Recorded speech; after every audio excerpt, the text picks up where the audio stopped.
Les projecteurs sont une fois encore braqués sur ce vainqueur de l'élection de dimanche, le leader socialiste Pedro Sánchez. Son parti a remporté moins de sièges que lors des dernières élections il y a presque 7 mois et aucune majorité.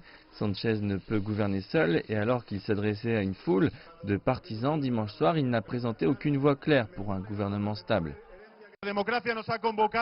La démocratie a convoqué tous les partis demain pour débloquer la situation politique afin qu'il y ait un gouvernement progressiste mené par le Parti socialiste. Les résultats de l'élection étaient encore incertains peu avant que les électeurs ne se prononcent. Les sondages montraient qu'il n'y aurait pas de grand gagnant et que le Parlement serait encore plus fragmenté. Les électeurs espagnols sont inquiets et même en colère, mais ils espèrent que cette fois, leurs dirigeants seront forcés de trouver un moyen d'avancer. Ce pays a besoin d'un gouvernement stable. J'espère qu'ils arriveront à des accords car c'est leur devoir. Ce sera difficile, mais je ne perds pas espoir. Nous avions déjà voté et décidé ce que nous voulions et à nouveau ils n'ont pas réussi à conclure d'accord. Donc oui, je suis réellement indignée, mais nous devons encore aller voter.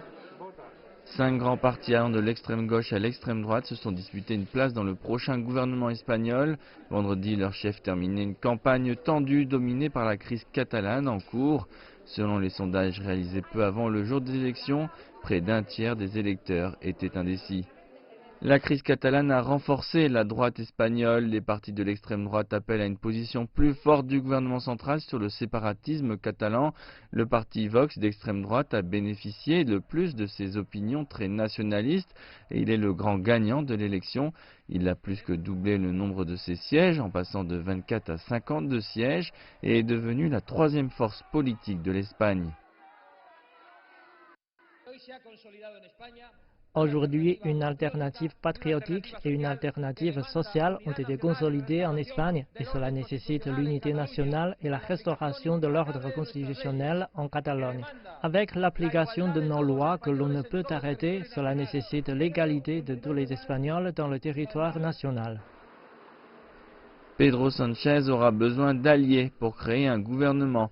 L'élection d'avril a déjà montré que ce processus serait long et compliqué.